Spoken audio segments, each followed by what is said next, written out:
پاکستان کی افواج اور حب الوطنی کے لیے معروف پاکستان مسجد کے صدر صوفی عمر دراز پاکستانی کی جانب سے یوم یکجہتی کشمیر پر پریس کلب کے سامنے مظاہرے کا اہتمام کیا گیا، جس میں درجنوں افراد نے شرکت کی اور بھارت کے خلاف خوب نعرے بازی کی، جبکہ فضا سارا دن کشمیر بنے کا پاکستان کے نعروں سے گونجتی رہی۔ اس موقع پر بات چیت میں صوفی عمر دراز پاکستانی نے کہا کہ میں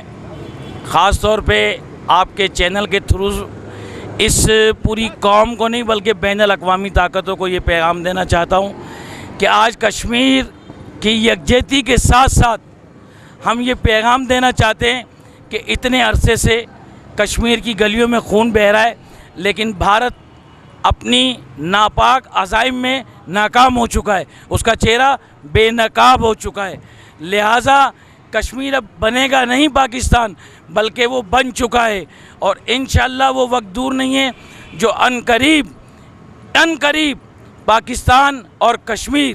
ایک ہوگا۔ پاکستان زندہ باد، پاک فوج زندہ باد۔ مظاہرے کے شرکا نے کشمیریوں سے محبت اور بھارت و اسرائیل سے نفرت کا اظہار دونوں ممالک کے پرچم اور بھارتی آرمی چیف اور مودی کا پتلا جلا کر کیا۔